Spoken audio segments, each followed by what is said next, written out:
Because guess what I also didn't do? I also didn't get the fucking theme song right. Because I'm really, really good at this.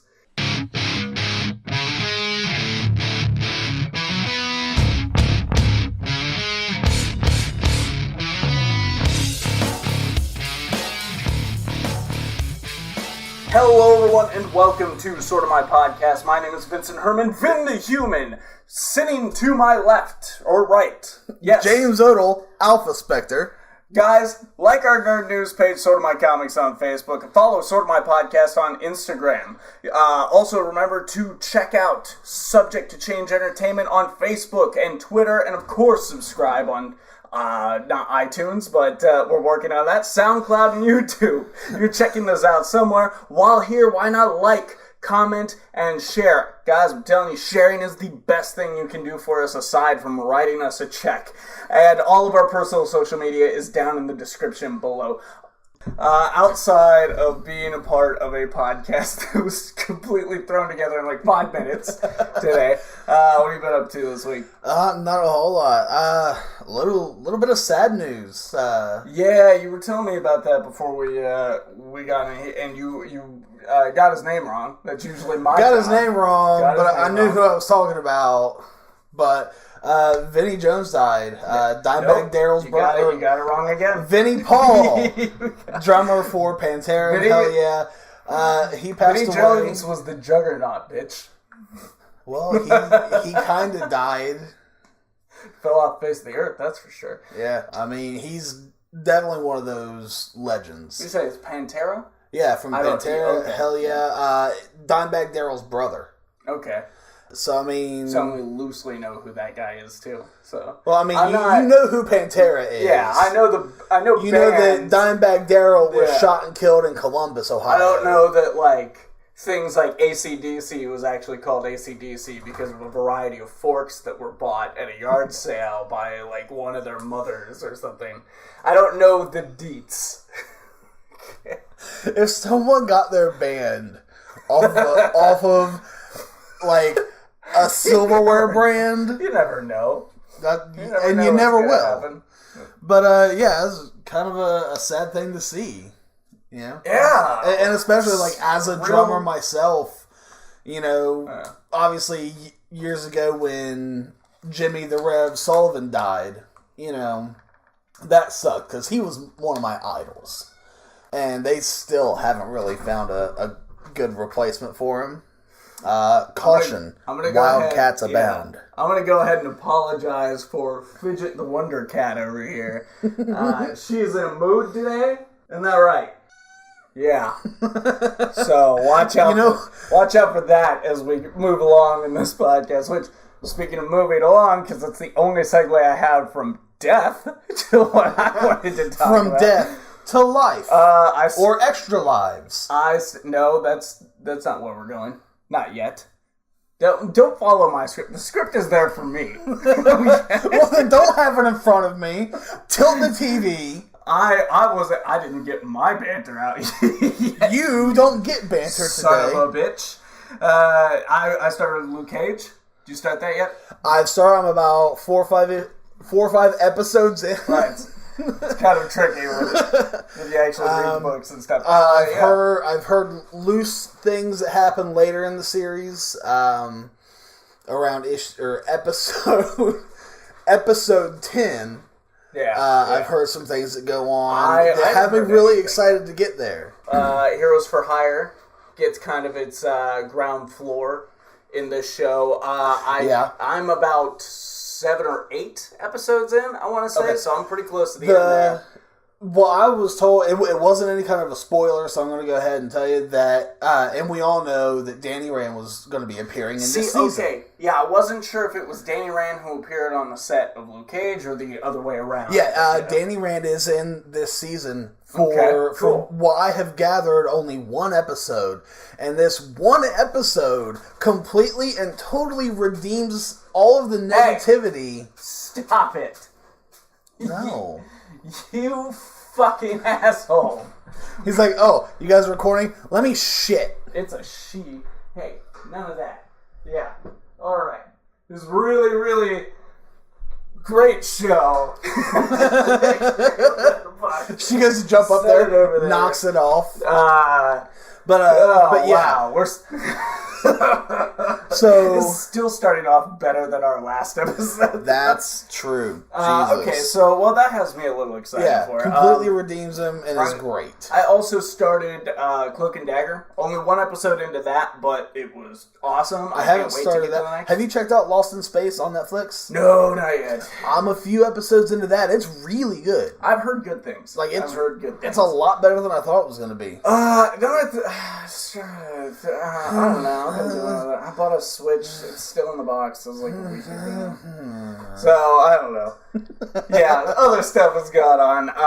What has not been going on, though, we have not been doing our polls on subject to change. This has been an ongoing thing. Polls. Poll polls? Poll polls. We haven't done our poll polls. Lately on the Subject to Change Entertainment Facebook page. That is because we're gearing up for a little bit of thing. It's going to start tomorrow, like 3 days ago from the recorded audio version of this that's going to go up. But what we're doing is we're going to do a bracket-style tournament between the best video game franchises out there. I think we've got, 16 entrants. Yep, 16 total entrants. Basically, you guys are going to vote on them. This first round, there are going to be 1 day polls with 2 polls coming out. So, definitely get on there. Go like the page if you haven't already. Get your vote in on the day because that is the day to get it. And then as the tournament brackets go on, the amount of time you have to vote gets longer. But at the head of the whole thing, once it's all said and done, whatever franchise wins, we're going to find a way to get an available for Twitch streaming version of it, and we're going to do a live Twitch thing. I don't know how to do it. We might have to buy a PlayStation camera, but I think I may have been able to find some workarounds. If nothing else, if it's available on Xbox or retro style, or because I have the SNES Classic, so that opens that up for us. Oh, does that link to Switch or Twitch? No, but we can do what we did before. But I can play Xbox through my computer, and we can stream all of that and use Twitch and all that. Okay. So you don't have to keep that in mind when you vote to make everything to the winner, but make sure you get out and vote. Yeah. It's like the presidential election, only you could actually look forward to this one. Only you can prevent forest fires is what I was starting to hear. I don't know why. It's like the presidential election, only you can prevent forest fires. Well, with that, there's no good segue. We're going to go ahead and jump into it, guys. Get the show started. We're going to start off with trailers, and the first one we have to take a look at is the Ralph Breaks the Internet trailer. Pretty much it is, what's in the title is what you get. Ralph goes into the internet. I don't really suppose he breaks it in this. I see no breakage of said internet. I was going to say, we don't really see him break the internet. He's arguing with someone about the title of the movie. Yeah. Break it, wreck it. That was super self-aware. Very self-aware. But what I did enjoy in this trailer was the princess scene. Yeah, princess scene was pretty great. I love, I can't wait to see what they do in the Disney section of the internet, which I should point out, if you haven't seen it yet, it's like this sprawling metropolis, like this huge city built out of Google Tower, and Twitter is a tree with birds running around, sharing Snapchat, I'm surprised there were no blurred pictures going out there. Yeah.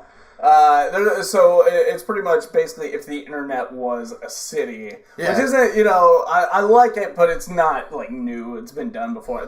Fucking Futurama did it. Yeah, forever ago, and theirs was a VR version of interacting with the internet, but it was kind of a very downgraded of whatever this. It was.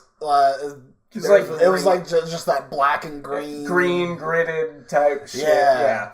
But yeah, the Disney Princesses section was pretty cool, and it just makes me think that there's going to be so much more than that in the Disney area. of the internet. Like they shot over to like the Star Wars section of it, which I think that's all incorporated in the Disney section. But it seems like that's where they spend a good amount of the movie. Well, there was Star Wars, there was Marvel right there, because you see War Machine fly overhead, and then that's when the TIE fighters come in. And that's shit. right. Yeah. So it's pretty much anything under the Disney umbrella is going to be over there, and I think that's going to provide for some pretty fun moments. I still haven't seen the first movie, so I have no loving connection to this yet, but I've heard the first one's good. I'm so far very unimpressed by this one. Like I said, the Disney Princesses thing was fun, but that's you don't build a movie off of that. It's a movie. You know? I still have no idea what it's about. Abby loves the first one and has seen it about 500,000 times. I still haven't watched it. I assume, because of the title, it's Ralph is going to try and gain some sort of internet presence. That's the best I got. I have no idea. We what really this have no clues to what the plot is yet. The teaser trailer from last year's Comic-Con? Nothing. This one trailer just gives us some of the movie, but no plot. Just fun bits is all that's been. And again, you can't, that not a Disney movie makes. Right? Yeah. Next, we have the Lego Movie 2 trailer. Apparently, the world has become some sort of Mad Max-style world after... I said world twice, didn't I? Awesome. Yeah. After the events of Taco Tuesday at the end of the first film. This was pretty funny. I like the idea of this, dystopian world, and then the alien invaders have come in from the Sistar system. And they all have that really cute, high-pitched toddler voice. Mm. Hello! Same thing.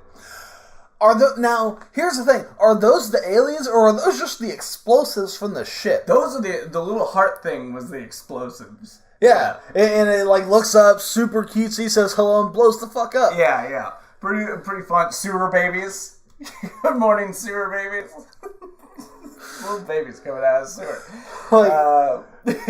And just already in this trailer, there were so many little fun references. Mm-hmm. And, I've only seen the first one a couple of times, but it was such a fun movie. Hey, I've seen the first one. I saw it in theaters. I've seen it a bunch of times since then. My kids love it. I love it. It's a really clever way that they did it. Contrasting between, here's this story, but why is it playing out this way? Well, it's because it's being told by a kid. And the writing is so perfect in that. Yeah. So I hope that remains the same with this. It's really hard to tell something like that from a trailer, but if I had to guess, yeah. And we're going to space. We're going to space in this one. I don't know what's going to go down there, but... And can we please bring to attention just already the soundtrack? Yeah. when the alien ship comes down, and they're what is that? And Emmett is I don't know, but it's got a sick beat. I can't do it. He starts beatboxing the actual drum beat for Intergalactic by Beastie Boys. Oh, really? Is that what that is? That's what that song was. That's great. Yeah. It's got a pretty great soundtrack already. So I think this is good. We're in good hands here. Oh yeah. We had another trailer that I had on the docket, but we've got some pretty expansive news stories real quick. So I'm gonna go ahead and take 1 second. I'm gonna crack this beer. Coors Banquet. Drink like a cobra. Or for those of you watching what you take in, Coors Light. Please sponsor us. We drink enough of your beer, please. Mm-hmm. Okay. So moving on into the news. One last thing I wanted to say about the Lego movie trailer. Apparently Nick Offerman is in this thing. He's Ron Swanson from Parks and Recreation. I know who Nick Offerman is. I'm trying to think. Couldn't tell you whose voice he was playing. I didn't pick anyone out in this trailer. Maybe he wasn't in this trailer. Watch him be the alien. But his name... Maybe. Maybe. Because it was so distorted. It was distorted. It sounded vaguely female, but it could just be him doing like a higher voice or something. It could be a number of different things, but either way. Yeah. Well, his name popped up when it was like Chris Pratt, everyone else. Who I should know. I just love Chris Pratt. But anyways, moving on from there. First thing in the news we're going to talk about, Invincible is getting an animated series. The Hollywood Reporter revealed Amazon is ordering an adaptation of Robert Kirkman's Invincible run as a 1-hour animated drama series with 8 episodes in its first season. THR's report also indicates that the live-action Invincible movie is still active. So when I first heard this, I was like, well, wait a minute. Did they abandon the movie? Could they not get it off the ground? That's what I first thought. We're getting both. We're getting two. I'm okay with that. I am beyond okay with that because there's so much that they can work with. Yeah. In 8 hours of animated time, they can cover so fucking much of this comic. They can do like so little. 3 or 4 arcs. Easily. Right yeah. I mean, and then like there are certain things that I'd fucking love to see in that live action movie. Well, and here's my hesitance with the whole thing. I absolutely want the adult animated series, a 1-hour drama. They can do whatever they want, and there's no like, oh, we don't have the budget to show this scene, or we don't have the budget to do this explosion, or, whatever, and they have to change things. No, they can do whatever they want. They can do a shot-for-shot adaptation if they want.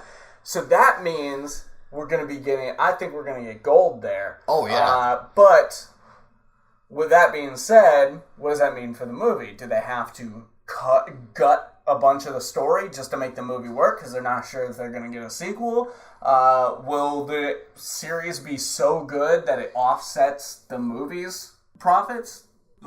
This could be a bad move, having both of these things. I want them both, but I'm more in the camp for the animated series than I am the movie at this point. Because I didn't know that was on the table. Yeah. Yeah, I was all about it all depends on how they approach it all.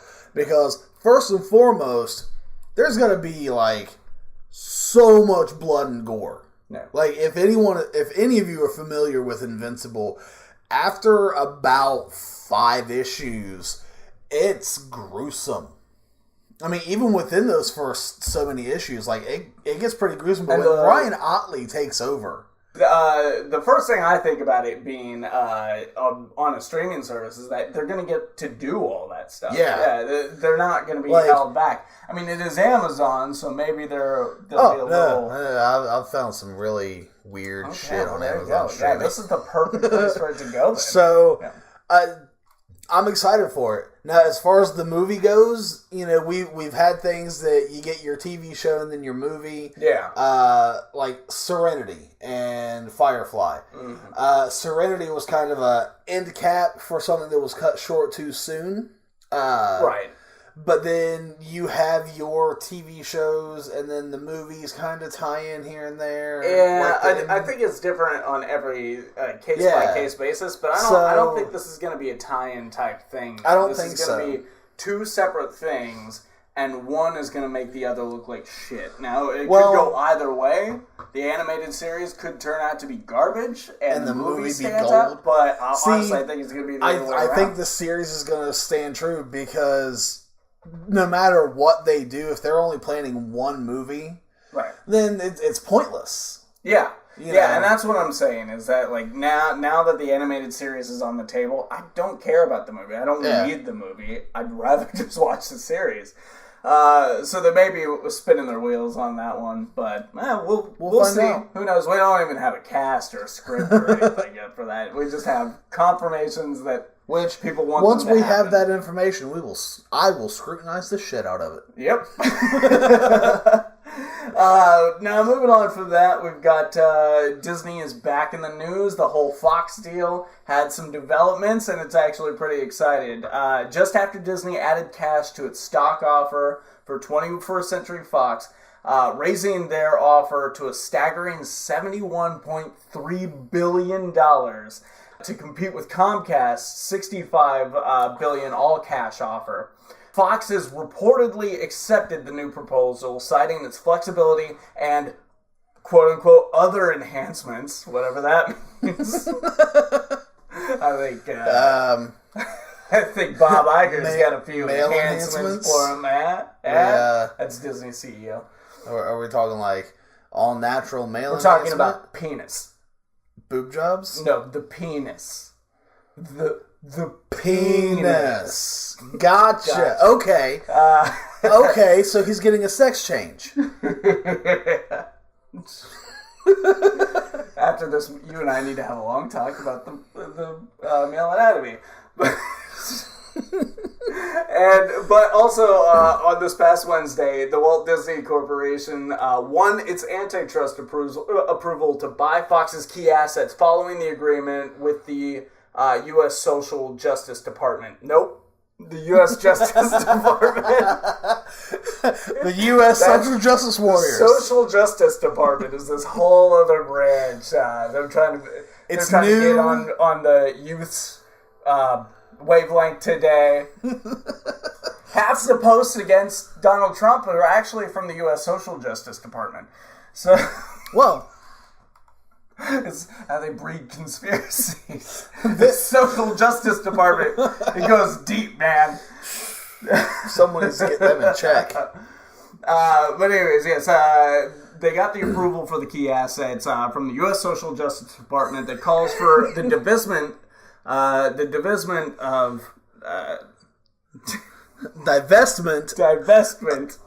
of 22 regional sports networks since Disney owns ESPN. Right. This gives Disney 90 days from the closing of the deal to sell off the regional sports networks. The settlement clears a major hurdle for Disney and Fox because this was the big thing standing in their way, was getting U.S. approval. But they do still have to maneuver antitrust deals and laws around the globe before the merger can actually be set in stone. Yeah, because you can't own two of the same kind of broadcasting networks. Yeah. That's been the one big hurdle it's meant to keep Disney from gaining too much power, too much of a monopoly, but you also have to argue, like, doesn't getting Fox's other key assets already give them a majority on that? So they don't have every sports network. That's not what they gave a shit about from the beginning. They could have just made a deal, be like, give us Marvel.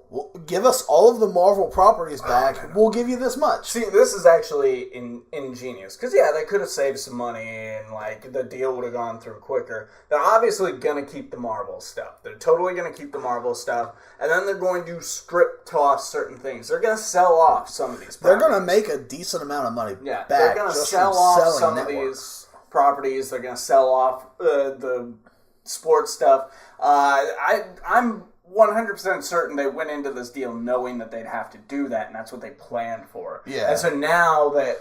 they may already have, potential buyers lined up for stuff like that. And now that the sports networks are the only thing that is in this deal that they have to get rid of, that was mandated, they can pick and choose whatever they want from all the rest of the properties. Yeah. And keep it all... I was going to say, the only thing that I know of from, prior articles and everything... They can't have, the Fox network. Yeah, no. So, but that wasn't part of the negotiations, was it? No. Okay. I don't believe so, no. But this does mean that they can make Die Hard. They can make Die Hard 6. Die Hard 6. Die Hard the is new Fox princess. I really hope Die Hard was a part of this deal. I don't have any details to go in on that, but I do know Fox owns the rights, so hopefully. We'll see. We'll also see about this new Ninja Turtles reboot. Yeah, they're going back into this. Variety reports that Paramount has put a third Teenage Mutant Ninja Turtles movie in development, and while Bay is still attached as an executive producer, the report describes the film as a reboot rather than a sequel. The screenwriter, Andrew Dodge, has been hired to tackle the new script. I'm not real sure what he's about. There's just a part in there. So if you know who Andrew Dodge is, maybe this worries you or excites you. I don't know. I am excited. I don't know. I didn't hate the two newest ones. I did hate the second new one. I actually really loved the first one. Like, there were a lot of things in the second one that I appreciated. Right. More than I think some other people would, because of things I noticed not like in the forefront of the movie, but watching like the background. One of my favorite parts was when you see, oh god, I think it was like Krang's vault of creatures he's captured. I'm not gonna say it's without its merits. Like, yeah. Well, I wouldn't even go as far as to say merits. It's got tiny little nuggets of moments, and where a lot of people like Bebop and Rocksteady, they're nothing like Bebop and Rocksteady. My man! Yeah, consistent fucking fart jokes. We get it, you're dumb. My man! Yeah, no. I'm not. My man! Then you got Casey Jones. I love Stephen Amell. I love him on Arrow. I think he's a really great person in general until, like, the news story comes out that he molests kittens. Because that's the world we live in now. Nobody is safe. But he was terrible, Casey Jones. Only wears the mask once. For, like, 2 minutes, maybe. See, now that, I attribute that to poor writing. Oh yeah, no. It's 90% the writing, but you know, that's where where your movie is built out. Yeah. Like the actors can only say the lines that they're told to say. Like so, in that purpose, Bebop and Rocksteady did a great job portraying the shit fucking adaptation that was written for them. Stephen Amell played a great Chris O'Donnell impression, which I assume is what they were basing this off of, was the Batman and Robin script. And then Krang was like, it was kind of cool, but then they did too many zoom-in shots. Okay, yes, you constructed Krang from CG. That doesn't mean we need to see every fucking pixel. Just back the fuck up and put on a decent scene. I liked some of the fight at the end. That was kind of cool. I don't like how they randomly recast the Shredder and all of a sudden he's not scarred. There's a lot to hate in that second movie, which is why I'm kind of excited that they're rebooting. They're not going to go ahead and continue because they probably would have recast the Turtles again, another thing they did from the first to the second. So I'm kind of excited for that, but I don't want to see just like, well, let's try the first one again, because you got the first one. You did a good job with the first one. I want to see animatronic masks again. I want to see... You want practical. I want practical effects. And it's okay if you layer it with some CG. Like, Unkar Plot in The Force Awakens. Mm-hmm. He's the junker on Jakku. Yeah. That was 90% prosthetics and everything. Simon Pegg in this gigantic suit in the middle of the desert. More power to him. And then they layered some CG. Just a little bit of CG to touch it up here, to make an expression there, blah, blah, blah. Let's do that. Because the technology that nearly killed the actors in the 1990 movie can be so much more critiqued now, to where the actors will be safe, the stunt people will be safe, the CG can come in and clean it up a little bit. We could be talking about the best looking, whether it's written like garbage or not, but the best looking Ninja Turtles we've ever seen. We could literally believe that those Ninja Turtles exist this time. And I'm still pretty sold on the 90s ones. The animatronic facial expressions are more obvious now. Yeah. But when I first saw that, I was like, that's the fucking Ninja Turtles. I was like, there they are. They exist. You couldn't convince us otherwise. I don't know how they got them to sign on for this movie, but since they hide in the shadows. But hey, there you go. They could so easily do that now. Oh, yeah. So easily do that now. It's just a decision away. And Hollywood's so excited to just give Michael Bay money. I did take a note of what this guy did. I'm sorry. Apparently, Andrew Dodge only has Bad Words. This is his IMDb credits. Bad Words, a movie I've never heard of from 2013 starring Jason Bateman. Space Jam 2, which hasn't even been put in production yet. And this Ninja Turtles movie. That is it. All right. We should be worried. I don't know, maybe I'll watch Bad Words just to see what's going on. I saw the cover. It is Jason Bateman, like half of Jason Bateman's like lower face in the middle of saying fuck. And that's it. Like the bottom lip is like bit under the teeth is like, fuck is what he's getting ready to do. So that's all I know. Maybe it's a comedy. This guy. It's gotta be it's gotta have a little comedy. Oh, that's another thing. I hope they bring some drama into this. Like, make it, blend that realism and kid fun. Yeah. Like they did with the originals and stuff. I want to see, you know what? How about they just put the original film back in theaters? That's Can we all fine agree with on me. that? That's fine with me. Yeah, let's do that. Although I hate the ending to that film. Let's just do that. Right into the back of a garbage truck. So anticlimactic. Spoiler alert. So, moving on from there, we have some a bit of DC news. Now this is gonna drone the show on right here. Two big things. One thing I didn't really care about at first, but now I'm actually pretty excited for after writing all this shit up. I know we're going to talk about the DC streaming service, but DC Comics has announced a new partnership with Walmart to publish a series of monthly 100-page giant comics to be sold exclusively in Walmart retailers. I could still talk while you do that. Don't give me that finger. All 4 DC Giant series will carry a cover price of $4.99 and should be available in Walmart stores by July 1st. So I thought what would be cool was we would take a look at the synopsis for each of these, because they had the synopsis available to tell us what we can expect from the first few issues of all 4 of these different series, and see what we think about them by the time we're done. Go for it. Or you could hold it away from the microphones and then let me continue to talk. That works too. $4.99 is a really good price for an 80-page drive. Thanks for chiming in there. First one we're going to take a look at is Superman Giant. The series' first original story is a 2-part tale called Endurance from writer Jimmy Palmiotti and artist Torn Derenick. This story involves Clark Kent investigating a story in Tornado Alley, only for his alter ego to come to the rescue while another tornado strikes.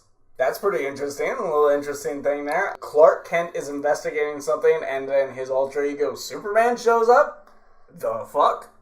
So I can get a little intrigue there. I was going to say, now is that like he has to become Superman to save the day and people start asking questions? I don't know. Or is that like he's reporting the story and, oh, hey, there's Superman too?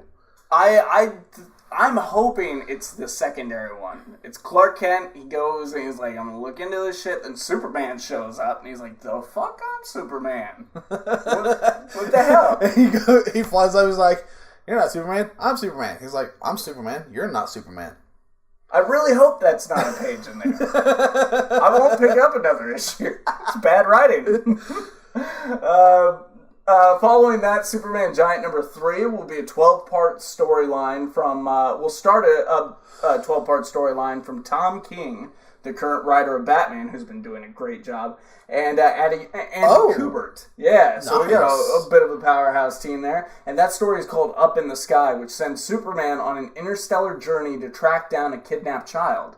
So that's pretty interesting. The first issue is also going to feature reprints of Terrifics number 1, Green Lantern, the 2005 run number 1, and Superman Batman number 1. So it looks like it's going to contain some original stories. It's going to have some like decent names on there, and it's going to give you a taste of what else is out there in the DC universe. So that's pretty cool. Off to a good start with that. Next up, Batman Giant. The first 2 issues of Batman Giant will feature a story called One More Chance from writer Jimmy Palmiotti and the artist Patrick Zurcher. Let's go with that. This story features Batman following a case back to an important place from his past.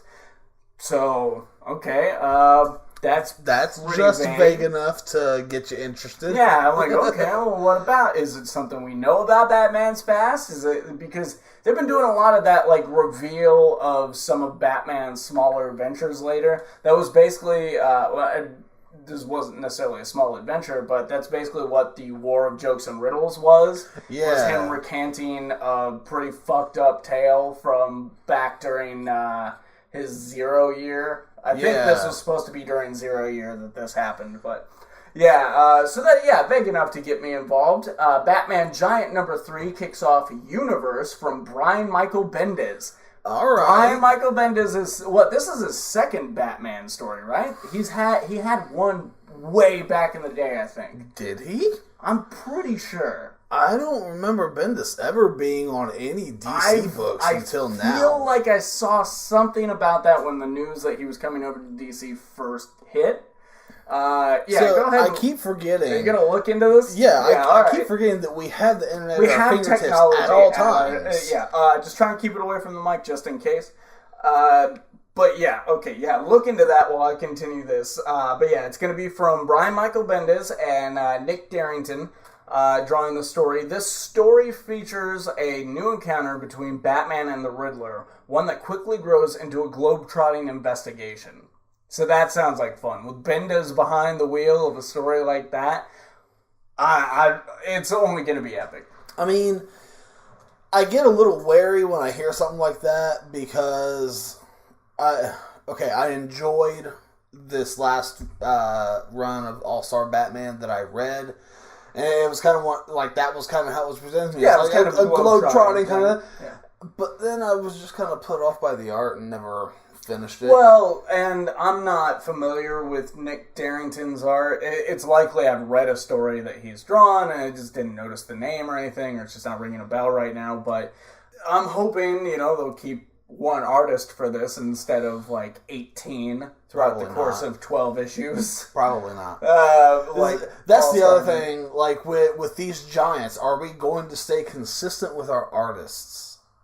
I feel like it's going to change per story because obviously, like we've said, with the first issue of both of these, it's Jimmy Palmiotti and someone else with him on each of them. And then it switches over to a different team for the next stories starting in issue 3. So I feel like it's an arc-by-arc basis. So long as it's like that, that's fine. Sure. I don't mind. Because these are Walmart exclusive 100-page giants, so I'm not looking for my next monthly pull here. Go to the shop and be like, yeah, can you guys pull the Walmart books for me? Can you guys go to Walmart and pull those books for me? So that, I don't have to? Right. Batman Giant number 1 will also feature reprints of Batman 608, which I believe kicks off the Hush story arc. I think. Pretty sure. I know it's the one with the epic cover. So, was that Thunder? I think so. Uh-oh. Damn. It's also going to have Nightwing, the 2011 run, number 1, and Harley Quinn, the 2013 run, number 1. So, pretty good dip into his world there. Yes, Brian Michael Bendis wrote Batman Chronicles number 21, Citizen Wayne. Yes. Nailed it. Knew it. I'm the smartest comic book fan alive. Suck it, Odle. Alpha, spect that. I don't know. That didn't work. No, it didn't. Well, we'll see who's the ultimate with a game of Trivial Pursuit. Maybe. If we get through this. Probably not. Justice League of America, Giant number 1 is next. The original stories in this series will be Wonder Woman centric. Issue number 1 features The Conversation. The Conversion. The Conversion? Ah, shit. I'm so good at reading my script. From writer Tim Seeley and artist Rick Lenardi and Brian Buccellato as Ares attempts to recruit Diana. Now that's all they gave on that. I will probably read that because Tim Seeley worked on this, the newest run of Nightwing. He wrote the first, all the way up through Metal. I believe you're pretty happy with that so far. Yeah, okay. Yeah. Apparently Ares is going to try and recruit Diana for what we don't know yet, but maybe just to be one of his minions. Sounds a little uninspired of a story. Like you were saying with the globetrotting thing, like you're weary of it. This is the kind of thing where I'm like, didn't she already beat him? Isn't she already the god of war? Like, what happened to that? Issue 2 will feature Seeley working with artist Felipe Watanabe. Oh, I think I got it that time. You did? Yeah, there we go. And Chris Sotomayor for Mother's Day as Diana returns to Paradise Island only to find her fellow Amazons kidnapped by Incinda. Nope. Echidna. Issue number 3 begins a 12-part story from Amanda Connor and Jim Palmiotti called Come Back to Me, which features Diana traveling to a strange, time-displaced island to rescue Steve Trevor.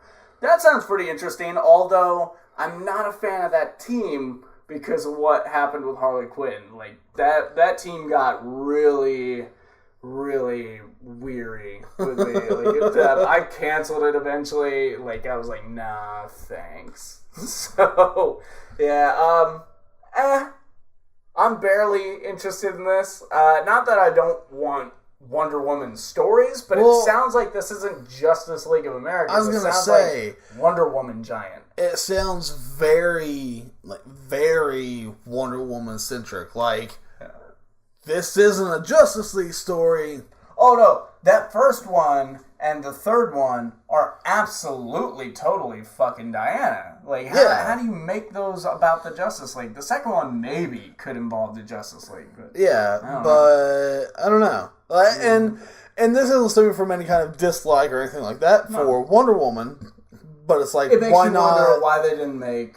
Now, are they going to have a Wonder Woman Giant? No, that is not on the... In fact, there's only one more of these for us to go through.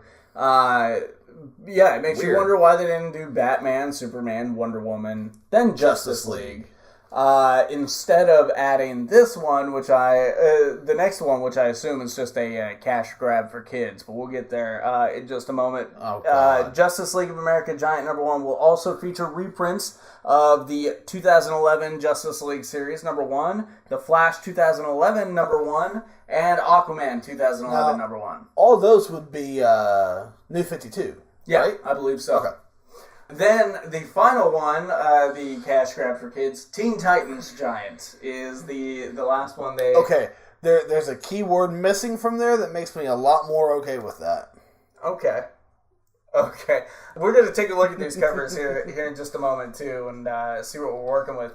But the first 6 issues of this series will feature a new story from writer Dan Jurgens and artist Scott Eaton, Wayne Faucher, and Jim... Okay, you cannot blame me for this one. Carolampidus. What?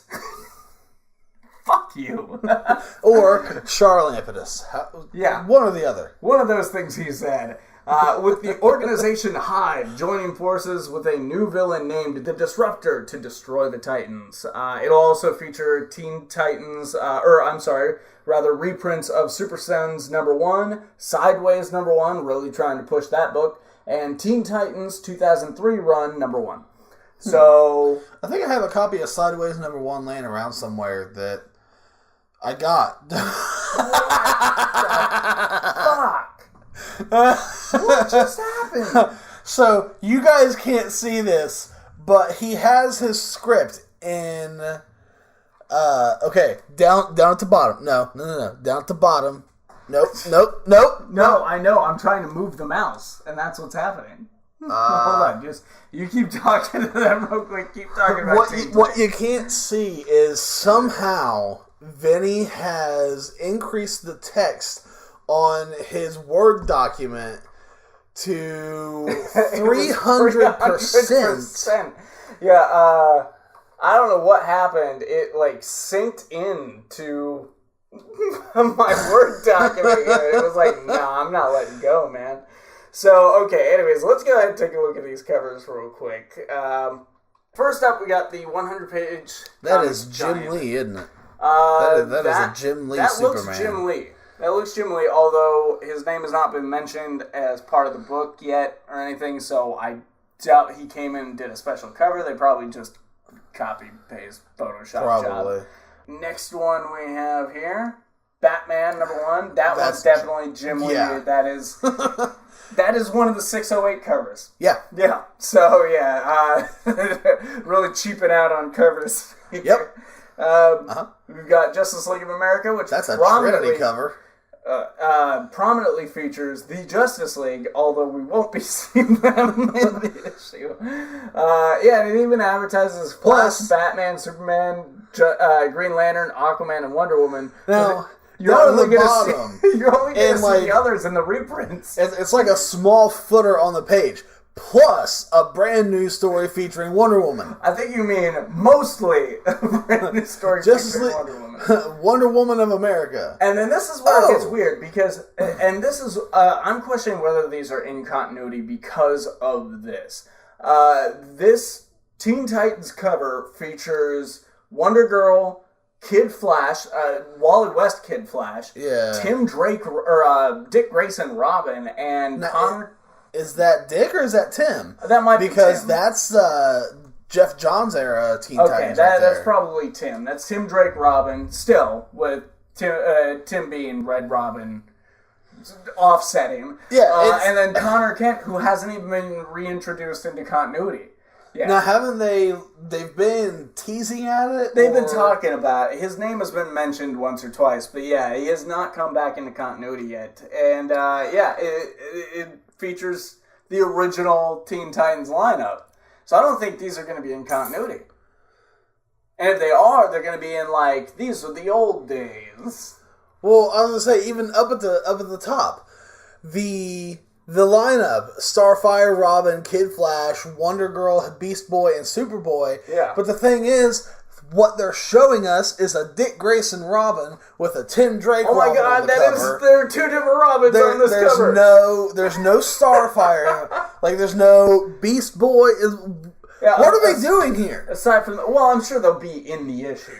Yeah. Unlike the Justice League issue, which is only going to have Wonder Woman, even though it's Superman like they're just, like, swiping covers and putting names on it. Just be like, hey, look at this. You know one of these names, buy it. Well, and then they've got Rebirth era Superman on the front here. But then they've got New 52 Superman up in the advertisement.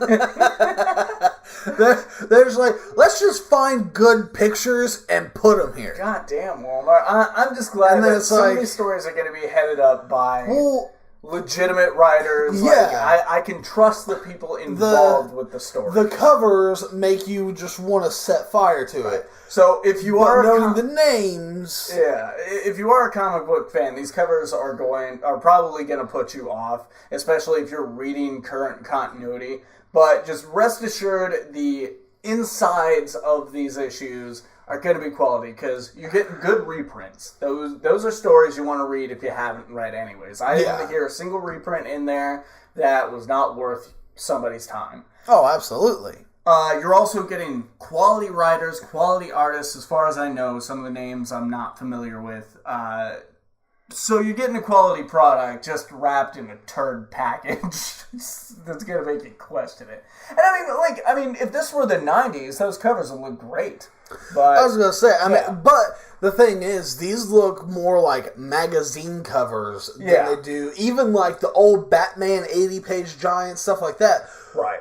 Weren't quite like this. No. This is way too pop art type. Yeah. Like, and I don't mean pop vinyl. Pop art used to mean something different. Yeah.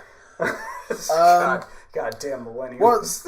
What's our next topic? Our next topic is the DC streaming service. Okay, I'm gonna let you start on this while I go and you roll already my read window up on up. this one, right? Yeah, I've read up on it. I'm really excited for all of the shows. Yeah. All of them, and obviously more so a couple than the others. But I'm gonna go roll my windows up because there's a lot of thunder out there. Yeah, and one of your windows is totally cracked. Yes, I noticed that. So, alright, Alphaspecter will be back in just a moment, but while he's gone, we're going to go ahead and talk about the DC Universe streaming service, because they had a lot of details drop recently. So I'm going to go ahead and read off of here what I pretty much copy and pasted from the website onto my script, because I'm a good journalist type person thing. I'm not a journalist at all. That is probably offensive to people who consider themselves journalists. But the DC Universe is a first-of-its-kind digital subscription service that gives fans access to exclusive content and experiences not available anywhere else. With your membership, fans will enjoy all new original live-action and animated series, classic TV series and films, a curated section of digital comic books. That's right, people, you're going to be able to read digital comic books on this thing, breaking news, an expansive DC-centric encyclopedia, and access to exclusive merchandise. Additional fan features include opportunities to connect with others in the DC community, earn premium rewards, and participate in sweepstakes and contests just for being a subscriber. So you're going to get to win free shit by watching this fucking thing, by using this thing. Just because you're like, hey, take however much money this is a month, because they still haven't announced it, which is a little frustrating, but just for that, you're going to win free shit. Probably a whole lot of, like, stick-on tattoos, and those are cool. I like them. But the trailer for this thing shows off a variety of DC shows and movies, including Tim Burton's Batman films, the Christopher Reeve Superman films, the 5 exclusive shows, which are Titans, Doom Patrol, Young Justice, Outsiders, which is the 3rd season of that series, canceled years ago, Harley Quinn, the animated series, and Swamp Thing. It also featured Wonder Woman's 77 series, a variety of animated films like Superman, Batman, Public Enemies, Gotham by Gaslight, Throne of Atlantis, animated shows like Batman the Animated Series, the Justice League Animated Series, and the classic Superman serials, and just so much more was involved in this thing. It really does seem like it's gonna be some sort of very exclusive streaming service. You don't get stuff like this from Hulu. Hulu, you go, you watch movies, you watch TV. Netflix, you go and you watch movies, you watch TV. Amazon, you can buy shit and watch movies and TV. But this is like everything DC. Everything you want from DC is gonna be here. And we still don't have like a full laundry list of this is everything on launch. There was so much more in the trailer than what I wrote into this. So there's still so much more to experience and learn about. And I'm sure that's not even everything. And if it is everything, I'm sure it's just launch stuff. And with that, there's still so much to watch there right from launch. So I'm pretty excited for this. I'm pretty excited for these original series. They actually did show off a new picture of Robin, which I probably should have prepped here. Did you see that? I saw that, like, you're talking like the battle-weary Robin, the full body. Full body. Yeah. Like, there's blood and dirt and shit on his face, on his costume. Yeah. Looks very Christopher Nolan, Batman inspired. Because it looks like that Robin could plug right into those movies. Oh, without a doubt. Easily. So that looks really good. We don't have any trailers or anything like that for any of these series yet, but we are expected to get something Swamp Thing during Comic-Con. I feel like that got announced. Yeah, Swamp Thing is coming. We have a synopsis for Swamp Thing. Well, we have a synopsis, but no images. It's probably just going to be images, but something is coming to Comic-Con. I was going to say as far as I know, the only thing we have any kind of image for is Titans right now, right? Yeah, just Titans. No. We got some images from Young Justice as well. That's right. Yeah, we've gotten some Young Justice. Which, I mean, getting off Static Shock. I'm excited they're finally doing something with Static. Yeah, Blue Beetle in there. I was going to say, Blue Beetle was part of Season 2. Oh, that's right. Yeah, he was. Yeah. But the fact that with that they're bringing in the Outsiders opens up another huge roster. Oh, yeah. So Season 3 is going to be huge. I see them moving forward with more because of this. Oh, this is going to be hugely popular. A lot of people are going to be tuning in, like, Harley Quinn animated series. I'm like, okay, whatever. I know they're probably going to base it, like, off the comics as they are now. So she'll probably be in Coney Island doing all that shit. But yeah. So let me ask you this. What are some series, like some other things outside of Smallville, because we all want Smallville to be put on there at some point. Well, what else DC related do you want to see put on there? Well, and I'm sure a lot of stuff is trapped in like litigation, like contract talks and shit like that. Yeah. Because I thought it was weird that they didn't announce that the CW shows are going to be on there. Yeah. They didn't announce it. They didn't show anything in the trailer from them. So I just wonder... Are they keeping those like on CWC, Netflix? It could be because of the Netflix agreement. Because I don't think it has anything to do with CW. Well, I'd say once they're... Because there has to be a contract with Netflix. Yeah.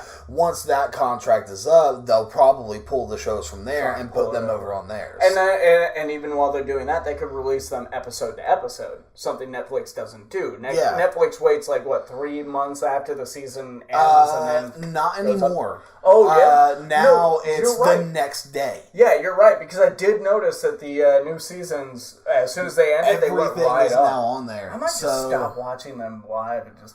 Yeah, but then I'm part of the problem. That's how shows get canceled. Yeah. I'm going to keep watching week to week. Because I was watching them all on the CWC app, which still counts towards their viewings. Mm-hmm.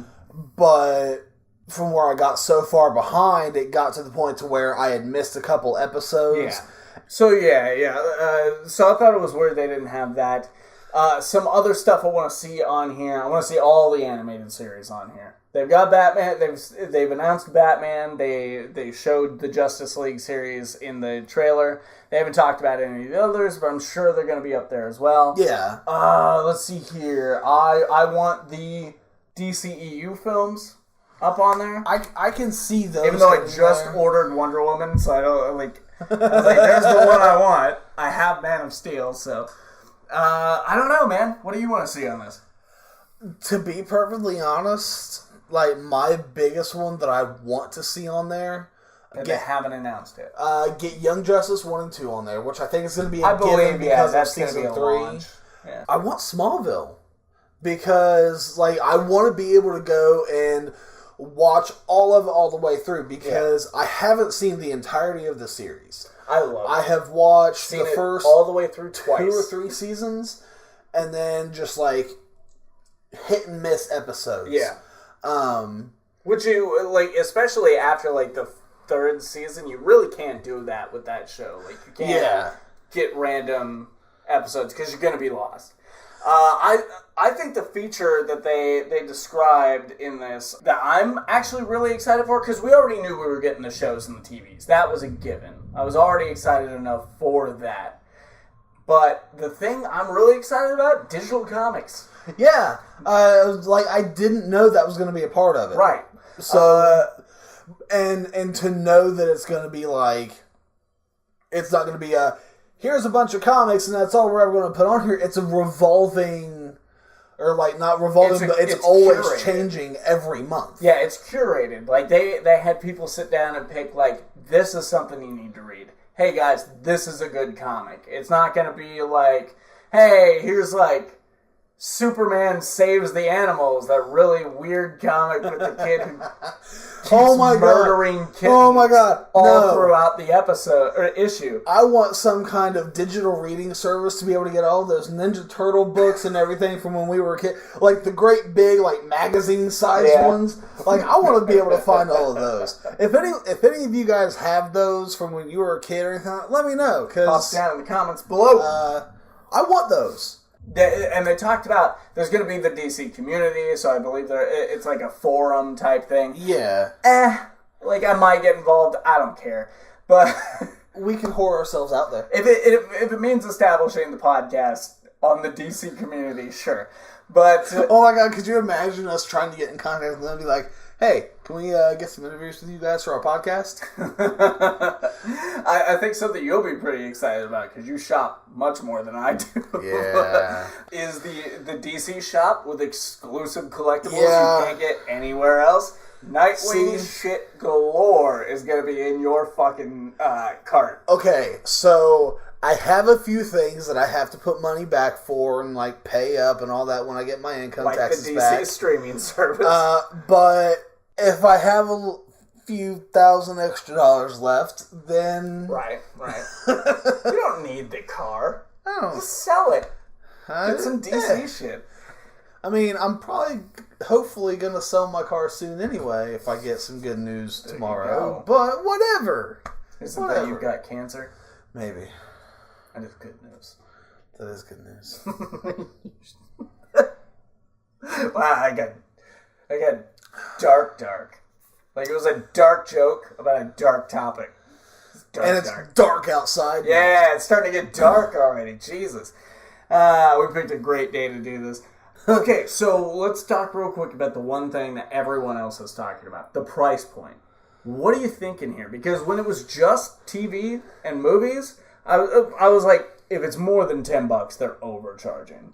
Honestly, with everything they're offering, now the only thing if you have to have the streaming service to gain access to the exclusive things in the shop, okay, if that's how they want to do it. I think that's how they're going about it. They can't overcharge in that shop though. Would be the big thing. So I can see this being probably a $15 service. Right. If you're going to have, like, all of this stuff plus, like, exclusive shows, new shit coming on there, things that people know and love from years past, the shop, the community, the comics and all that, Comixology Unlimited is $10 a month, and that contains a lot of fucking comics a month. Right. Marvel Unlimited is $10 a month. And it makes sense that they would cram all this other stuff in there. Yeah. Because it only became apparent after these details came out that all they have is DC stuff to work. This is the DC streaming service. Yeah. It's not an endless supply, which is why I'm not surprised that there's a lot of stuff missing from launch. Well, that and, thinking about that as well, it also makes sense to bring in the comic aspect of it. Right. And even, I can even see them making, exclusive digital comics for the DC Universe streaming service. Okay. I can see them doing that. As long as they put effort into them. Because if I'm not going to want to watch something look, there's a new artist doing, a non-canon story. I don't care. But, and there again, this could be their opportunity to revive some of their dead shows, like Constantine. Right. Well, they've been keeping him alive. Yeah, I mean, as far as him having his own show. Yeah, he's hanging on to other shit. This could be their thing, because Lucifer just got picked up by Netflix. Netflix Saved him. So, I mean, you see streaming Which services... I'm surprised, since they had this streaming service coming out, I'm surprised they didn't swoop in and go it's going to be on the streaming service. It seems like a missed opportunity. Maybe Vertigo properties aren't really going to be a part of the DC Universe streaming service. If they that's have already, bad move, though. That's a bad step, because think of what all's contained in Vertigo. Yeah. There's a lot there that people would love to see brought to the screen. Right. That never has been, like Sandman. That would be a bad move, and I don't think one that they would make, because DC has been doing really well business-wise. They're very smart business-wise. Take the DCEU films for what they are, sure, but also recognize that that's a lot more Warner Brothers than it is DC. Yeah. So, I mean, there's there's less involvement from the DC side of things than we ever thought. Right. See, because like if Jeff Johns really had that huge of a hand in it, we would have gotten much better shit. Yeah, so I'm going to go ahead and excuse any background noise right now. Apparently we're in the center of, like, fucking the storm of Portsmouth right now. This is Hurricane Heroin. Hurricane Heroin. Right here in Southern Ohio, ladies and gentlemen. Portsmouth, Ohio. And, storm commentary coming later this evening. You can't get offended by our comments about our hometown because there have been studies done. We live here. If you're watching, you probably live around here. You hear about heroin a lot. We're A&E famous for heroin, which is why we do heroin on this podcast, right? That's too far. You got to show the kids somehow. No, that's too far. That was too far. No. Ladies and gentlemen, don't do drugs. We went from 3 to 1 right after I said that. Oh, you brought the Budweiser Red Lager, huh? Just one. I gotta start buying that too, since it looks like it's here to stay. For now, at least until after the 4th of July season. I didn't even think of that. Yeah, I'm gonna have to start stock up on it. Yeah, mix it up because that shit's really good, and that's what this podcast is about. Really good beer. Yeah. So we're going to go ahead and move on from there because there's a ton of news that comes out every 2 weeks in between us doing these. Right. And unfortunately, we don't have the time to talk about literally every single story. So in order to combat that, it's time for the news, the phone booth news. That's right, everyone. It's time for the phone booth news, where we try to give you the news faster than Deadpool can save the day, which gives us 3 minutes and 45 seconds, according to the first teaser trailer for Deadpool 2. So, just to give you a little backstory on why it's like that. Because we never explained that anymore. And I feel like that's an oversight. Yeah, we should probably explain that, because we were like, why such a specific amount of time? People who saw the teaser get the reference, I hope. Right, and go. What? No. Not yet. Damn. Alrighty, let me get my cursor in the right space. All right. Well, hold on. Almost threw up. Yes. Okay, go. In video game news, Bandai Namco producer Kojima Nakajima told Game Informer not everyone is suited for fighting, but might have a part in the story, meaning all characters will not be playable in the upcoming Shonen Jump game. I wrote that improperly. Trading is finally available on Pokemon Go for players level 10 and up and includes friendship levels that grant bonuses. In comics news, Dark Horse Comics announced they're releasing a 4-part Stranger Things prequel miniseries this fall, with more to follow. Image Comics is The Max, now owned by IDW Publishing, is returning to comics this September in a 5-issue crossover miniseries titled Batman, The Max, Arkham Dreams, with Max co-creator Sam Keith working on the title. On Instagram, DC Comics revealed a sketch of Superman 4 villain, the Quest for Peace villain Nuclear Man, who will be making his comics debut in Superman 2, written by Brian Michael Bendis. In TV news, TV Line reported that John Barenthal will reprise his role as Shane on one episode of The Walking Dead's 9th season. Netflix has saved the series Lucifer from its recent cancellation. The show will return on the platform with 10 episodes in a 4th season. According to Deadline, Oscar winner Jeremy Irons has been tapped for the lead role in the pilot episode of Damon Lindelof's HBO Watchmen series. No shit. Alex Kurtzman's production company, Secret Hideout, reportedly signed a 5-year, $25 million deal with CBS Television Studios to create a myriad of Star Trek content, including a Starfleet Academy series, a limited series based around the Wrath of Khan storyline, a second limited series that is yet to be disclosed, but this is theorized to be about Captain Picard, and an animated series. Don Mancini, the creator of the Chucky franchise, revealed on Twitter that a Child's Play series is coming, but revealed nothing else. Halo is also coming to the world of television, with Showtime, according to ordering a 10-episode scripted drama based on the game series. Nice. And Kevin Smith revealed on Twitter that after 96 episodes, sadly, AMC has decided not to renew Comic Book Man for an 8th season. Bullshit. In movie news, according to Deadline, Dr. Eggman in the live-action CGI mixed film will be played by Jim Carrey, who intends to perform the role without any additional effects.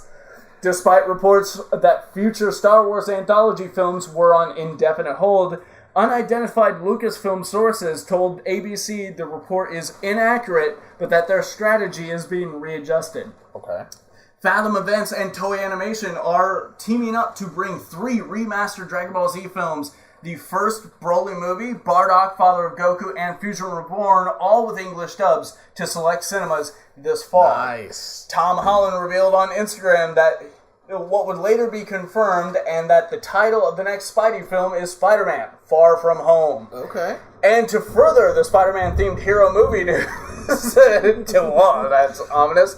Deadline reports Silk is in early development at Sony Pictures with producer Amy Pascal. Sony also announced that Jared Leto has been signed to star as Morbius, the living vampire, in the planned live-action film. In other news, former Toys R Us CEO Jerry Storch has reportedly been meeting with potential investors to reboot the famous fucking retail chain, though details are scarce due to the privacy of the meetings. God damn it. 4 minutes and... let's say, I'm going to take a guess. 4 minutes and 20 seconds. Well, so you're going all 420 on us. 4 minutes, 20 seconds. You're wrong. I'm wrong. You missed it by 8 seconds. Fuck. 4 minutes, 12 seconds? No. Okay. No, you missed the mark. I was over. By 8 seconds. Wow, that's better than last time at least. Huh? So, like, there are a few things in there that I'm excited about. I fucked You up did. so much. Like, you tripped over yourself more there than I've heard you do in a while. Well, here's looking forward to episode 51. You mean 50? 50 is going to be our Ant-Man and the Wasp review. My Ant-Man and the Wasp review, because you fuckers don't do this shit. When does that come out? It comes out this coming Friday. I might be able to go see that. Okay. I'm on vacation. Maybe you'll fucking do the review with me. Who knows? No other announcements will be made at this time. And I've lost my mouse again. Fucking Christ. Alright, guys. So that was all the news that was fit to print. So we're going to go ahead and move on to our comic book review. This was chosen by Odle. He graciously suggested Venom number 1 through 3, knowing my hectic work schedule and that I'd have to cram it into my morning this Sunday. It's starting to heat up because it's Donny Cates, first of all, which, in case you guys are fans of God Country, that just got teased and revealed. The second arc is coming from Donny Cates himself. He put a picture up on his Twitter. Awesome. That get is so vague, but if you are a fan of the series, you know what it means. Fair enough. So Donny Cates, Ryan Stegman does the art. Also, a little bit of a personal plug. You want to hear an interview with Donny Cates? I got with him. This motherfucker at got Lexington. with him back at our LCTC 2018 episode. Hell of a nice guy, and that's what got me looking into some more of his stuff. Yeah. He did the last run on Thanos, which got real big because of the Cosmic Ghost Rider. I was so surprised how popular the Thanos individual run went. Yeah, it was good before he took over, and then he took it to the next level. Yeah. He's got some independent stuff that's really good. He does a lot of darker writing. So it kind of makes sense for him to get on Venom. And we actually got to talk a little bit about that during our Lexington interview. So go listen to that. Go check out these books. You won't be disappointed. It's only 3 issues in so far. Right. Right now, issue 3 is getting a little hard to find because of what's in it. Oh, yeah. We're going to talk about that a little bit later. Jump on now. We've got ink coming from J.P. Oh, yeah. Meyer. We never finished the credits. I cut you off. is that color art or is that supposed to be cover art? That's color art. Okay.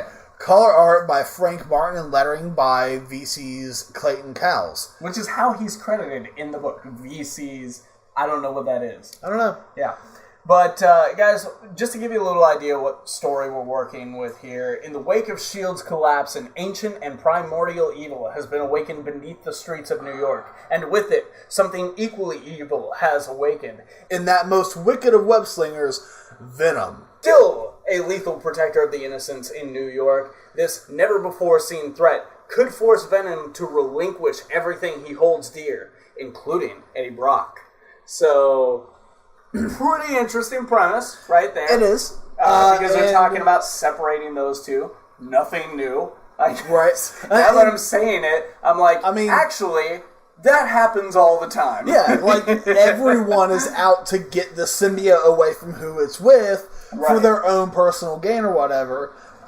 It's not quite personal gain this time. No. In fact, what the book picks up, Eddie is in hiding. Yeah, because Eddie gets, and see, this is where I'm a little foggy because I didn't quite get caught up on the last run of Venom that was going on when he went to some random guy. I'm completely and then lost. Went back to Eddie Brock and issue 150. Yeah.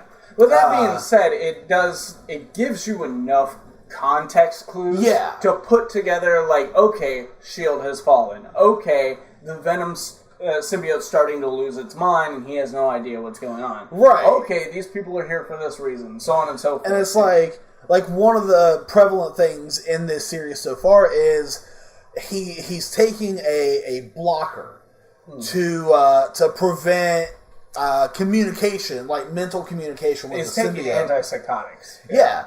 And that kind of, like, shuts out the symbiote's voice. Right. But what's happening is with this ancient evil coming in, symbiotes have been around for a lot longer than... millions of years, according to and the villain of this, Null, the Lord of the Abyss, the god of the symbiotes. Yeah, like in issue 3, this last issue, it just came out last week. Yeah. It introduces a brand new villain. Like, it reveals who this guy is. I mean, shit. Villain is too small for this guy. In one issue, a celestial being, essentially. In just that one issue, I'm like, how the fuck are they gonna beat this guy? Like, how's Venom gonna beat this guy? Yeah. He controls all symbiotes. And that's the thing. But one of the cool things is about this book is... It's branching out from the first issue. Mm-hmm. There's a tie-in book coming because of what happens, I believe, in the first issue. You find out that the symbiotes were used as essentially weaponized body armor in Vietnam. Did they say Vietnam? Because I missed that. Because the whole time I'm like, why are they being so vague about this war? No, it was Vietnam. And there's going to be a one-shot kind of tie-in, but it's called Venom. Which everyone is giving it so much shit because of the name. And I understand that. But at the same time, like, if you read this series, it kind of makes you excited for the story. I'm interested enough just from what I've read in this, because I did enjoy these books. You're interested to know, like, what that story is. Yeah, because I thought it was pretty cool. When he shows them the photo, and they've all got these, like, varying different degrees of venomization. On them. Yeah. And it's like, you... Through the course of the series, and like the fight with Miles Morales, that was really cool. Kind of interesting out of nowhere because I didn't see it coming because I hadn't seen the cover of issue 3 yet. Right. So yeah, that was kind of interesting. They got him involved, which also leads me to believe they're obviously not afraid to bring other characters in, other Spider-Man centric things. What about Anti-Venom? That's actually Anti-Venom been was discussed. man-made, right? Well, it's like a hybrid. Anti-Venom was made... Like, it's not technically man-made, because... But it's not from the symbiote planet. No, it's not from the planet. So, a little bit of backstory on Anti-Venom, because I think that's something that's going to be coming into play. Yeah. Anti-Venom was created because just a small enough amount, because the Venom symbiote bonds with your DNA. Right. So there's still, regardless of whether you have the symbiote or not, like the full suit, whatever, it's always a part of you. When, I think it was Flash Thompson, no, it wasn't Flash Thompson, it was Eddie Brock, he got screwed around with by Mr. Negative. Mm-hmm. That's what made the Anti-Venom symbiote. Yeah. So that's where that all came from. Well, that was the original story. Since then, they've had Secret Wars and stuff. They've retconned a bunch of things. I think they retcon that? I think they retconned Anti-Venom, and it was created like in a lab or something, like some sort of hybrid thing. I like the original, like, Mr. Negative and all, because that kind of explains, like, the collar scheme with it. And it also, like, kind of, like, here's one more little thread to something else that happens in Spider-Man's world. Because, I mean, it is set, they're all set on the same world. Like, the things that happen in Captain America happen in the same world as Spider-Man, but Spider-Man seems to be the only one who has his own little nugget of universe. Right. So much so that, like, when Marvel events are going on, Spider-Man's having his own fucking event. Spider-Geddon is about to happen. It's not going to affect anything else that happens in the Marvel universe, but it's going to totally change Spider-Man books across the board. So it's pretty crazy the way they do that. But I mean, it's the one good, like, marketing decision they make, though, for their comics. Yeah. Like the whole tie-in issue, just dedicate issue 4 to it, man. Draw your story out. String us along a little bit. Like, get it. That's how you get the cash out of us. Right now, with where this story's at, like, he's got a plan. Yeah, wouldn't it be, like, wouldn't it get you so enticing that, like, with the ending of the 3rd issue, how hopeless it seems for Venom? Yeah. If they were just like, and now issue 4, we're going to go ahead and take a look at Vietnam. And you're like, motherfuckers, well, okay. I kind of want to know what's happening, but god damn it, alright, I guess I'll wait for issue 5 and I'll read this now. Yeah. But, one of the things I wanted to point out is for years, a topic of conversation has always been the emblem on Venom's chest. Yeah. That's always been, and especially even now, with the movie coming up, people are like, how would he have the emblem if Spider-Man's not involved, if he's, and all this and that. Did you notice the emblem on Null? Yeah, it's very similar because but it's got kind of like a winding. It's got tail that instead of a dragon tail. Yeah, instead of that is the thorax on the spider, right? So no, the thorax is the chest. What's the bump piece? No, I'm pretty sure that's the thorax. Is it? I think so. Okay. Well, anyway, we're not anthropologists. Instead of a whatever the fuck that is, the bump that makes the webs, it's like this winding tail, and then it's kind of got bat ears. Well, because you got to think. When Null was first attacked, he was that big dragon. So that's what Null's symbol is that big dragon. By the way, guys, this story has a Venom dragon. Yeah. Symbiote dragon. That's enough of a reason to pick up a book. You get to watch the whole thing, like, come together. Yeah. Like, you see that panel by panel, and it's pretty really cool. Yeah. So... But that's his emblem, and the wings are in that same, like, shape as... the angular pattern. And then, like, the tail down, all that. So, there's been a lot of talk of, okay, that's where the emblem came from. It's not entirely mimicking Spider-Man. This is the symbiote definitely emblem, is mimicking Spider-Man.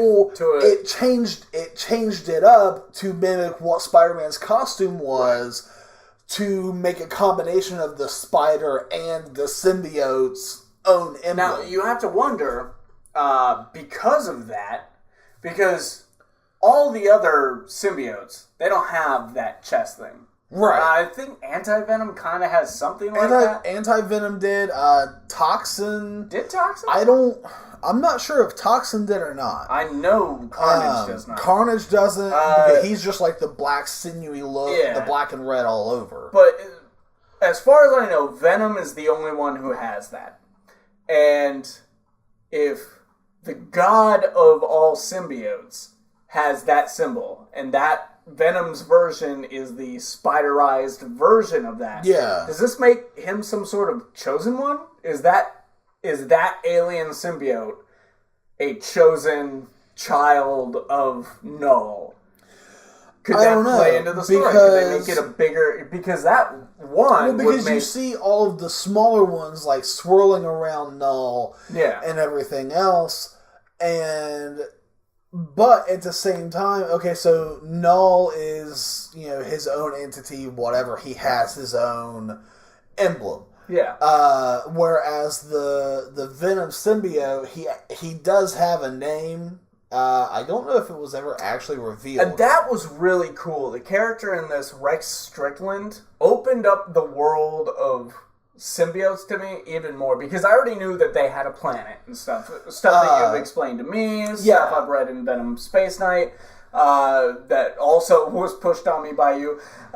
So I'm aware that there's a bigger world to symbiotes, but then he's like, what is it like to eat? What's its favorite color? What's its name and shit? So I was like, wow, wait a minute. They have legitimate names. Not Venom and Toxin and Carnage and shit like that. Yeah, it's not whatever they're called by us. And the thing is, if I remember right, because the correcting of the symbiote in the Guardians of the Galaxy run, Bendis' Guardians of the Galaxy run, they went to the symbiote planet which is what led into the Venom Space Knight run, to fix the symbiote, to make him not insane, is essentially what it was. It said like they have names, they can all, they all know their names, but with our tongues, with our vocabulary, whatever, we can't pronounce them. Right. And they have their own language, and they start speaking some sort of crazy. Yeah, you actually see it in the speech bubbles. Well, but that's not their main language though, because when Venom is asked about it, when Eddie Brock asks Venom about it, he's like, it's an ancient language, millions of years old and stuff. But he's able to translate it more or less. So yeah, and that's the thing. That's again where it points out symbiotes have been around a long fucking time. Oh, yeah. So, and obviously they've been on our planet longer than we knew. Mm. So there's a lot of questions coming up with each issue that comes out, even more so now with issue 3. And like you said, how are they going to compete with this entity? Right, because they've set up a pretty big bad. This guy is one to contend with. Yeah, so it kind of makes you wonder, how are they going to continue this on? Right. What's going to happen to the Venom symbiote? What's going to happen to Eddie Brock? There's a lot of what. Right. A lot of whats, a lot of hows. And it's one of those things this is good writing. Well, it's Donny Cates, and while I have not read too many stories by him, in fact, the only things I think I've read, did he write Carnage or Venom Space Knight? Nope. No? Okay. This is probably the only thing I've read from him that I know of, right offhand. From where you don't really branch out into independent stuff. I mean, I branch out. I added Amazing Fantasy after my talk with Ray for Rabbits. I was like, yeah, that actually sounds really interesting. I kind of want to see what that is. I called them up. They're ordering that issue for me because they weren't going to stock it. Right. Yeah, they're going to be ordering that book for me specifically. So I don't say I don't dip into the independent. I read Tank Girl. Yeah, do you read Baby Teeth? I read Paper Girls. Fleet?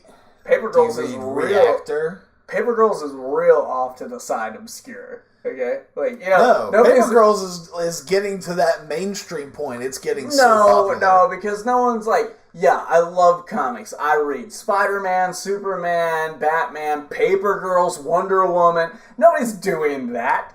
Nobody's saying that. I'm gonna kind of shut you down a little bit because on some of the discussion sites that I'm on, when people ask for recommendations for indie comics, Paper Girls comes up regularly. Really? Yeah.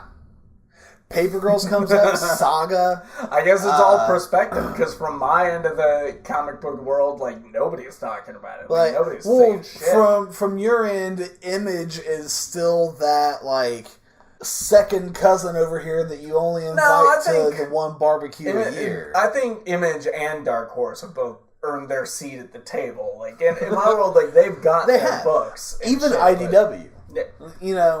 IDW. They got Ninja Turtles. They have Turtles and they have Transformers. And they got Ninja Turtles. Nobody's fucking reading Transformers. Dude, Transformers has a bigger following than you would think. Really? Yeah. Holy shit. Yeah, I mean, G.I. Joe still has a big following. Thanks, Obama and Michael Bay. And apparently the Toxin symbiote does kind of have a spider emblem. Yeah. Yeah, okay. So, but there again, Toxin was Eddie Brock. I think what's going to really turn a lot of this story around, I think one of their surprise maneuvers is going to be an anti-Venom. Because if I am right, and Anti-Venom is now like it was a man-made collaborational thing, it shouldn't be as influenced, or even influenced at all, by Null. Null shouldn't be able to control it like he's able to control and all the others. Even so, that kind of will lead you to think, okay, well, will Carnage be affected? Well, given the fact that most of the other ones are children. Symbiote offspring, they're still pure symbiote, and so why wouldn't they? Yeah, there's no good reason why they wouldn't be. Yeah. Like, maybe Carnage, you could say, like, Cletus Cassidy is so fucking insane that that Null is not able to get through to Carnage. Maybe if you really wanted to make Carnage like a forefront in this. Now, but everything else, I'm sure they would. What if they bring all of the symbiotes from like the Maximum Carnage era back into play? Why not? Marvel doesn't care half the time. Well, no. Okay, one of the big running jokes when I was up at the shop picking stuff up this last week, we were talking about how there's going to be a villain reveal in Venom issue 3. And, I didn't flip through the book while I was up there or anything like that. So we were talking, it's like, well, Donny Cates is writing it. Turns out this symbiote god just turns out to be Frank Castle from another universe. And so the next villain that comes up is another Frank Castle from another universe. For those of you who don't know, the Cosmic Ghost Rider in the Thanos run was Frank Castle from another universe from the future. That is when I wrote that entire thing off. So I was like, Cosmic Ghost Rider, that's awesome. Oh. So, but here's the other thing. Now, Donnie, would you like to write a Punisher book? Fuck no. I hate Punisher. I hate Frank Castle. Why do you think I keep writing him into my other books? So I can torture the shit out of him. Fuck you, Donnie. That was our ongoing joke up at the shop. Hey, Donnie. Fuck you, man. No, so not really. This will be the one episode that Donnie Cates actually catches because we tag him in it, and it's like, hey, we did a review of Venom 1 through 3. Judging from his writing in this and what you've talked about, that was really great for the podcast, by the way. Just judging from that, how could he not like this most recent run? Like, fine, okay, maybe Punisher's not your bag or whatever, but this most recent run is amazing. I love every issue. I'm sure that he's a Punisher fan. And I'm pretty sure he said that. I didn't know if you guys were basing that off of anything. I thought you were maybe... No, that was just tossing around bullshit. Yeah. I thought maybe you would, because you had talked to him, it was like a running gag or something. He, one of his things was he's always wanted to write Frank Castle. He's always wanted to have him. That was his way of having the Punisher in his book. Because they do have Edge of the Venomverse is the thing now. And then Venomized, I think, is a book that takes place in that universe. Yeah. So, why not have Null be Frank Castle from another universe, from the Venom universe? Whatever. I mean, we know that the symbiote god is named Null. Yeah. We don't know who he is. We know that he is now a new guy in the Marvel universe. Yeah, he's a brand new character. Yeah. You know, as far as we know. And here's the other thing. Like, right now, as of right now, this book came out 4 or 5 days ago. As we're recording, yeah. So those of you watching live, this book came out, not too long ago. It's already up to $10, and it's already it's running low, if not already out of stock. They'll have that with first appearances. So, but the thing is, with Donny Cates, he introduced the first Cosmic Ghost Rider, the first appearance of him, is holding steady at $30 to $50 for that book. Damn. Yeah. Not bad. And I mean, that was last year? Yeah. So that is a long run for that kind of a price on a first appearance. And it's, you're never going to see the prices. First appearance. Yeah, you're never going to see the prices like you did back in the day. $1,200 for Avengers number 4. Well, we don't know that. 80 years from now, they'll be like, remember Action Comics 1000? Pretty confident Action Comics number 1000 is going to be worth something like 80 years. But what you have to take into consideration is the print run. Spawn number 1. We also don't know what society will be at that point. They could have all, by then, they could have all, just been like, you know what? We had a weird obsession for a while. Damn near became a religion. We avoided that. Because I stand steadfast that in 2,000 years that the human race is still around, they're digging up remnants of our civilization. I thoroughly believe they're going to think that we worshipped gods like Batman and Superman. Those will be our Norse mythology gods, is these fuckers. No. Which is funny because some of them are based out of Norse mythology. Right? No, Norse mythology is not even going to be a considered thing. That's not going to be documented anymore. Anything that had it engraved in stone, whatever, that's all since been destroyed. Jesus will be that guy from The Walking Dead. Oh, God. We're going to piss so many people off with that. That would piss a lot of people off all the time. I'm sure. But yeah, this was a really great book. Venom 1 through 3, you could probably still get your hands on them, like Alphaspecter here was saying. Number 3 is going for $10 right now. Yeah, so I mean, issue 1, a lot of shops way over order on that, to the point where our shop was giving it away for free. No shit. Issue 2, it's still out there on shelves. Issue 3 is going fast. Yeah. I got the last copy that our shop had. So getting started will be no problem. But if you're willing to spend some money, if you're hooked by issue 1 and 2, then it won't be that much. It's not like a killer price point to get in on the ground floor of issue 3. And issue 4 doesn't come out until the end of July. Yeah, so you've got time in between then and now. So, it's going to bring us to a close. Do we want to start doing ratings on our comics? Maybe we should start doing it. We do it on the movies that we review. Yeah, we might as well. This one, do it out of 5 or out of 10? We do 10 on the movies. Out of 7? Okay. So out of 5 3/4. Yeah. I'm gonna give it a. I'm gonna give it an @ symbol with a winky emoji. I just kept thinking, it's okay, what decimal do I want to put on this? And the number just kept getting longer and longer. I'm like, you need to fix that part of your brain.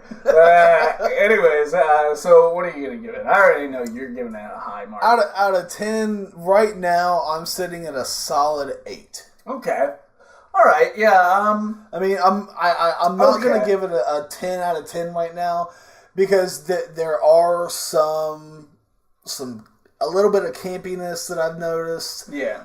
Some things that are unexplained as of right now. I think I know what you're talking about with the campiness, because this book tends to subvert expectations from time to time. And I actually really admire that, because during that first issue, there were so many parts where I was like, oh, okay, well, this is about to happen.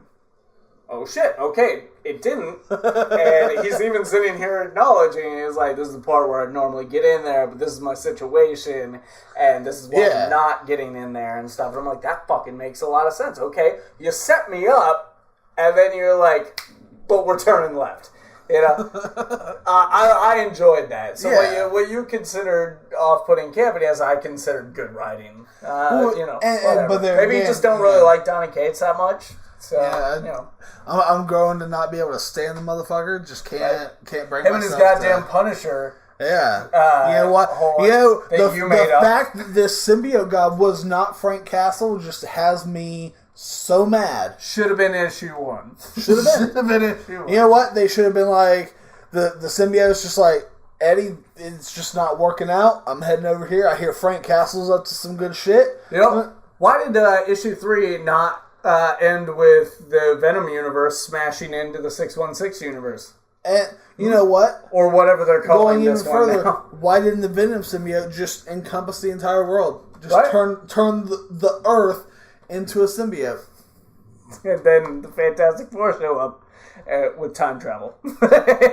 I mean, the Fantastic Four will be here in a few months. I'm actually that's enough really excited about that. I'm gonna add that's Donny Cates also, isn't it? No, it's Dan Slott. Dan Slott's running and that is why I want to jump on, because he's been writing Amazing Spider-Man amazingly. Now he's over on Iron Man. Yeah, which you didn't pick that up, did you? Nah, I did. Well, it's picking up from a lot of what's happened in Iron Man since Civil War 2. So a lot of that stuff that I haven't been reading. A lot of the stuff with Ironheart that neither of us have read. Well, that and Dr. Doom taking over Stark Industries and stuff. So it's picking up with a lot of stuff from these previous stories that, from what I hear, you should have been reading if you wanted to get to this point. And I was like, okay, I don't care. I was like, I'm not gonna sign. Like, that's too much money. I probably could pick up trades, maybe. Yeah. But I'm not that committed. I'm kind of interested in the Iron Doom story. Oh, the infamous Iron Man. Yeah. I call it Iron Doom. It's more clever. They wanted to make a fucking pun for a title on a book. They should have started there. Yeah, right. But. No, so I didn't go there. But Fantastic Four, though, I know exactly where they left off. Maybe I haven't been reading Marvel 2-in-1, which I hear there's some stuff in there that kind of leads to the seeds for this, but I'm sure Dan Slott is going to take care of me, give me enough context clues, I'll be alright. Plus, it's the second time I'll have ever read Fantastic Four. I read a 4-arc issue in Ultimate Fantastic Four called President Thor. And it's because it was called President Thor. It wasn't even the Fantastic Four that were bringing me in. I was like, Thor is the president. I want to know what that is. How do you not want to know about that? Right? But yeah, I think I agree with you. I think I'll give it an 8. Only because I don't know where it's going. Yeah. I can't give it a 10 out of 10 because it's not perfect, because it's incomplete. I mean, and that's kind of, that's kind of where we were sitting on the last comic we were talking about. It's like, we want more. Right. Like, it has grabbed us. The last comic we were talking about was a lot more flawed. Right. Sure, but, one of the things that's going to keep pushing us forward on this is there's a lot to look forward to. There's a lot that we want to know. Yeah. And, take away the fact that it's Venom, take away the fact that it's Donny Cates, just the story alone, make them just vague characters or whatever. As the story progresses, you still want to know what's going on with these characters because of what's been going on. Yeah. All right. Well, I think that's going to go ahead and do it for us on this episode of Sorta My Podcast. Guys, like this episode if you liked it. Subscribe if you loved it. If you're on YouTube, don't forget to hit that bell below if you want to know when the newest video goes up. Comment your thoughts on any of today's stories. And please share this episode on social media. That is the way to get us out in front of people. You want to help us? Share us. That is what you got to do. My name is Vincent Herman, Vin The Human. James Odle, Alphaspecter. And cue that Frank Castle from another universe inspired outro music. I don't even know how that would sound. Probably cheap.